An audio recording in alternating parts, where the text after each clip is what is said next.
Everyone, good morning. Welcome to the Teach Better Today morning show where the Teach Better team gets to join you live every single morning, Monday through Friday at 7 a.m. Eastern.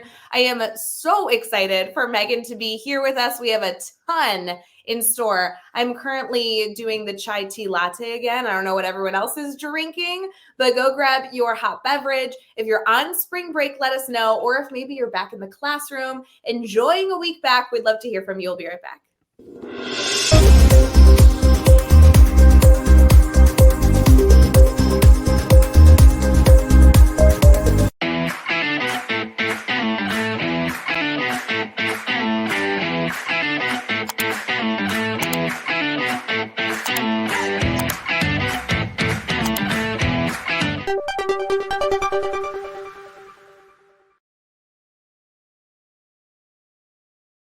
Hey everyone, good morning. Welcome to the Teach Better Today morning show. I am so excited to have Megan Lawson with us. Many of you already met her at the Teach Better conference that we had in previous years. We are so excited to pop into this conversation as we stream on Facebook, YouTube, Twitter, Twitch, and LinkedIn. Special shout out to those of you listening on Teach Better Talk podcast.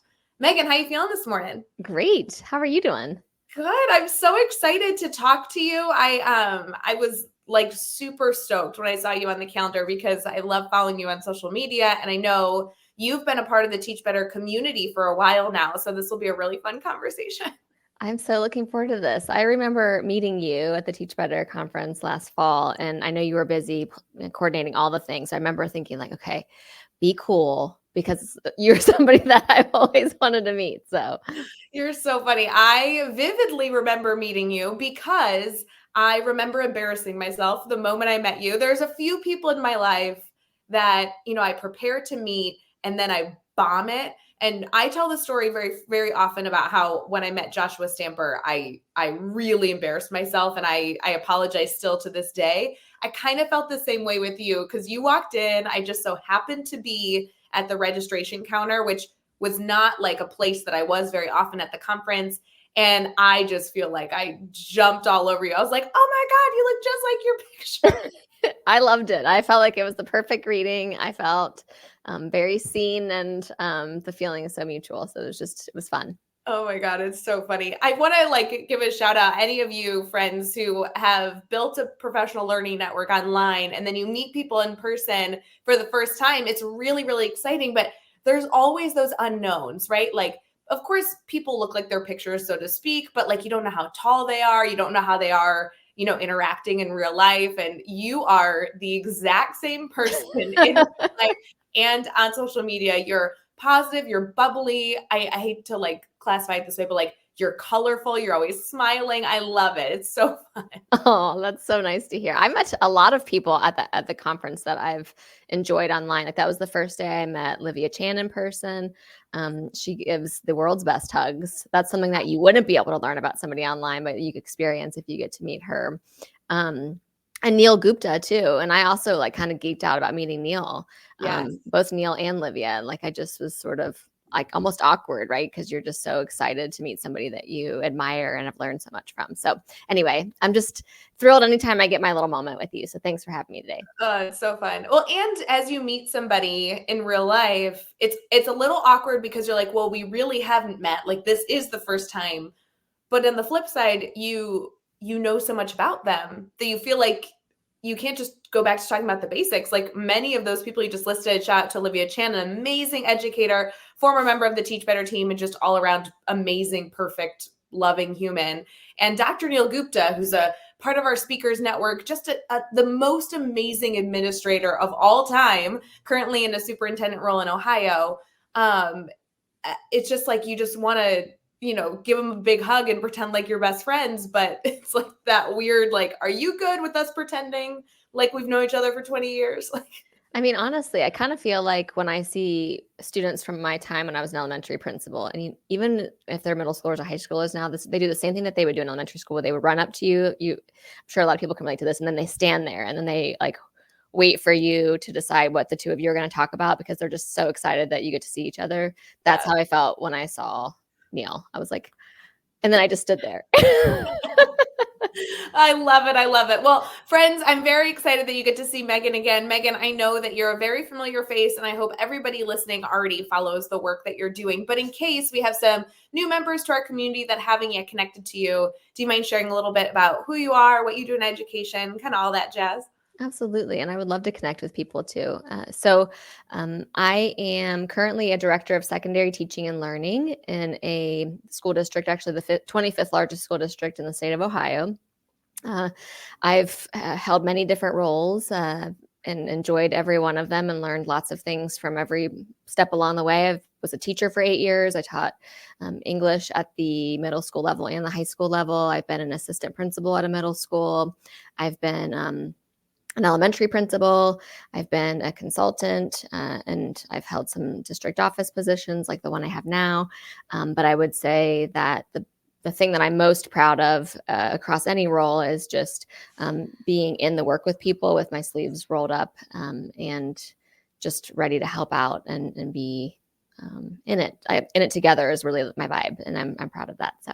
Yeah, you absolutely should be. I love what you're able to share with educators on, the internet, on social media. I can only imagine the impact that you're able to have on such a large district.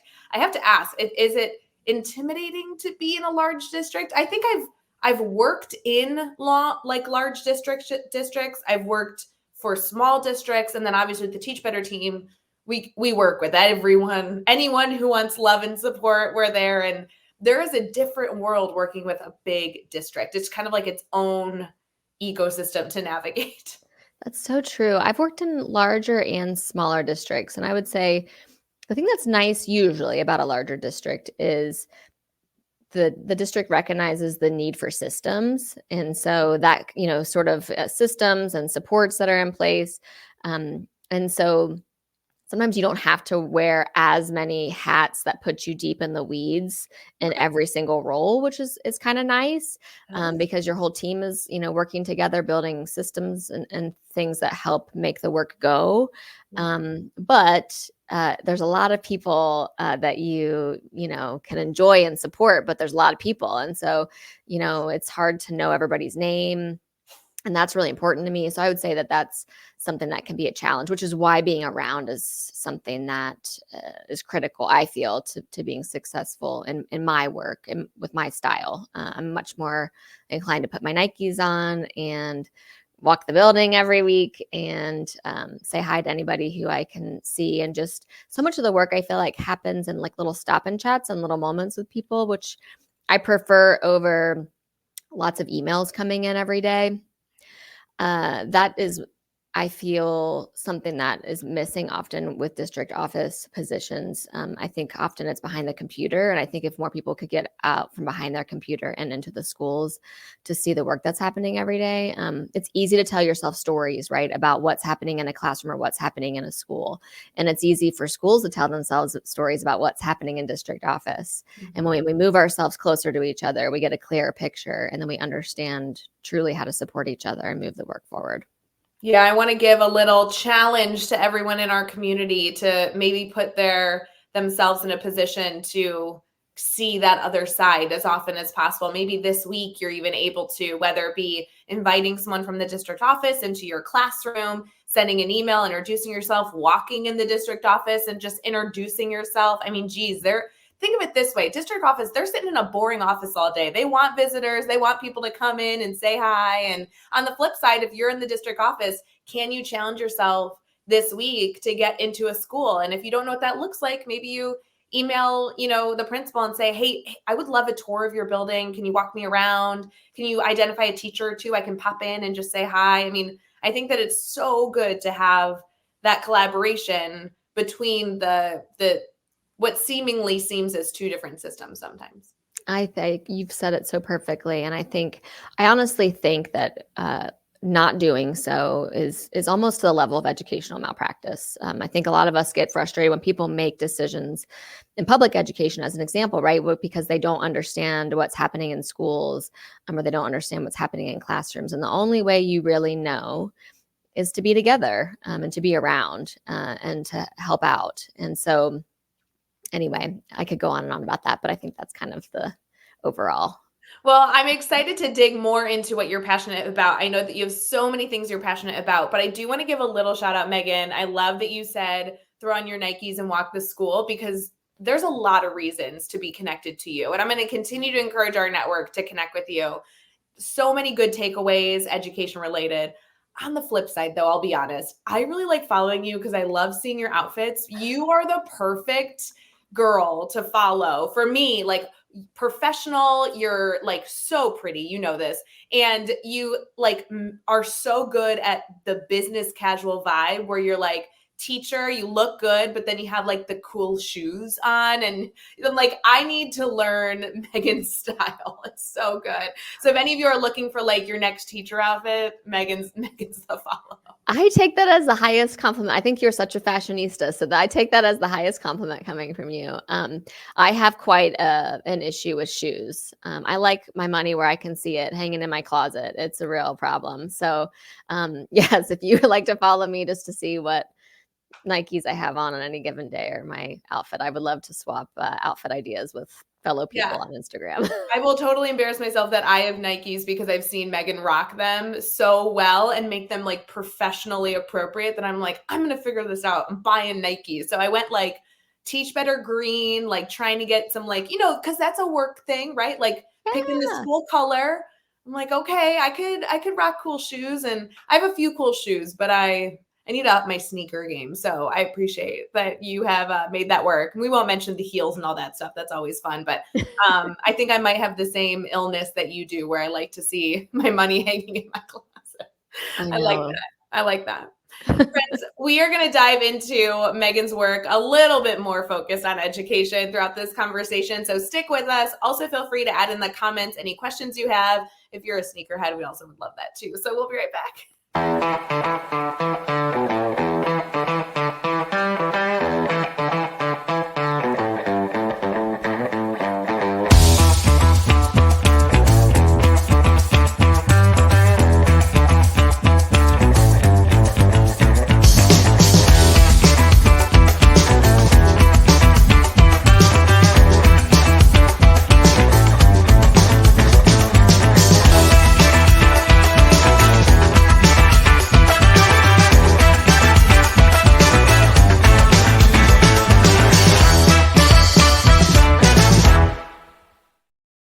Hey everyone, thanks for sticking with us here on the Teach Better Today morning show. We are going to dive into Megan's passions and ideas that she might want to share with you that you can also choose to follow up with her after this episode. We are currently in our Team Talk segment, and Megan, in this segment, we love to talk about like major takeaways. If somebody's, hearing this interview and obviously enjoying the banter, we also want to challenge them with some food for thought, some areas that they can choose to improve in, whether they are sitting on the couch enjoying spring break, or if they're in the classroom, in the trenches, in their office, working to better the field, what they should keep in mind. So when you think of your soapbox idea, soapbox takeaway that you really hope educators like internalize and think through how they can have a better impact in the field, what's kind of your go-to topic? I would say my go-to topic would probably be small moves, or as I call it, in a chapter title from my book, Legacy of Learning, mosquito moves. That comes Ooh. from a quote that I love from the Dalai Lama, which says something along the lines of, if you think you're too small to make a difference, try spending the night with a mosquito. Oh my gosh. Okay. Wait, you have to expand on this because I'm itching and also like kind of understanding what you mean here with, I mean, mosquitoes are terrible. So what's the message there that spending time with a mosquito would lead to? Yeah, so I think a lot of us get triggered when people say things sometimes like, remember your why, because a lot of times for us, a lot of us, it's not that we don't know how important this work is or why we do the work. It's the overwhelm that can come from all the noise surrounding our profession and all the complexities surrounding the educational landscape. So I think being disciplined about small moves done consistently and with great intentionality on a daily basis can lead to significant impact. And something about that brings me peace and is motivating for me to try again tomorrow. And I'll give you an example. I read this book by Chris Field called A Billion Hours of Good. And he says that 14 minutes is 1% of a 24-hour day. Well, I can burn 14 minutes like it's nothing on Instagram, like it's Yes. nothing, right? So what he posits is, okay, well, if everybody spent their 14 minutes on something that they believed would truly make the world better, everyone in the world did that, the world would change. It would have a tremendous impact on the world. And so then I was like, okay, well, what does that look like then in schools? Well, 4.5 minutes is about 1% of a 7.5-hour workday. Okay, so Ooh. what can we spend 4.5 minutes on a day individually as a community of practice, however you want to think about it? How can we spend our 4.5 minutes differently? Or even going more granular, if you have a 50-minute class period, 30 seconds is 1% of a 50-minute class period. So let's say you decide that, I'm going to spend 30 seconds a day. I think I said 30 minutes. I meant 30 seconds Yeah, is 30 seconds. 1%. Okay. So if you spent 30 seconds focused on just having a really nice conversation with a student a day Yes. in your 50-minute class period, that's going to make more, not about, okay, did you get your homework done? Are you doing what you need to do? But just being people together. Would that move community in your classroom? Would that move belonging? 4.5 minutes, I think about that. And I think about, okay, well, what if everybody was committed to ensuring that they're greeting students at the door and using their names correctly and connecting with them? I mean, there's research that shows that can increase student time to task by up to 20%. And that comes from an Edutopia article I read. It can decrease student discipline by 9%. It's like, okay, when you think about these kinds of things, those aren't complicated things. They just require a daily commitment to the small move. And so if I make my commitment to my small move and the person next door makes their commitment and their commitment, and we all grow by 1%, suddenly like our building is making great gains and we all committed to our little small portion of that growth. So I don't know. It's just something that I think is worth thinking about a little bit more. Oh my gosh, I love this, not only coming from a quote, but also moving to the level of an educator being able to take action. I think sometimes hearing about the changes that we can make in education seems very overwhelming. And when you break it down into a few minutes or a few seconds, it's an easier daily commitment to make. And it allows educators to know that they don't have a lot of time to give. And when we're talking in terms of seconds or single minutes, that feels doable versus when someone says, "Oh, you want to change education, you have to get up 2 hours early and, XYZ." Not to say that a good morning routine isn't valuable, but it really does feel like an overwhelming task. And so I am such a fan of looking at our days that way and being able to see what we can do. I'd be very interested in the comments, friends, what you feel like you could commit to either in a class when we're looking at that 30 seconds or in a school day. 4.5 minutes, I feel like that is something that could totally change the culture of a building and even change an effectiveness of a department, depending on what they spend the 4.5 minutes doing. I think so too. And I think if you commit to something every day, it likely takes you about 2 months to build a new habit with that something that you're doing. So after a couple months, you're not having to put as much energy into making that small move, and you might be ready to move into a different small move. Yeah. So I think there's a lot of things that we know we don't control as teachers in the classroom or principals of buildings, and it's easy to be frustrated by that. Um, but there are things that we do control that can make a tremendous impact. And sometimes, and I think there's actually research that supports this, sometimes focusing on what isn't going to change helps us when we experience what will change. And so a lot of what I talk about, I mean, I just gave an example of greeting students at the door. Very few teachers are going to argue that they think that that's not important. Right. But what's happened is there's so many things feeling like they're piled on top of the daily life of an educator that it's easy to lose sight of some of the essential things that we valued at the start. And so I think really I'm enjoying starting conversations about things that people have known in their teacher gut all along are important, and just making space for us to get back to some of those essentials and maybe seeing if some other things can fall off a little bit so that we can make space for what feels right and good. Well, and Megan, I really appreciate your willingness to always brainstorm with educators. I know obviously you're doing that with the seemingly thousands of educators you serve on a daily basis, but even just people here in the Teach Better community, if they want to reach out and say, okay, Megan, hey, I heard you on Teach Better Today morning show. I really love this like 4.5 minutes or 30-second commitment, but greeting students at the door is something I already do. I already love doing that. That's not necessarily something I feel as though I need to work on. Can you brainstorm what I can do? I'm sure that would be a really easy 15-minute phone call for you to take. Oh my goodness, I would love that. If somebody reached out, that would pretty much make my entire life. So please reach out if you want to brainstorm together. I love it. Friends, I really want to encourage you to reach out to Megan. She's so approachable and has so many good ideas.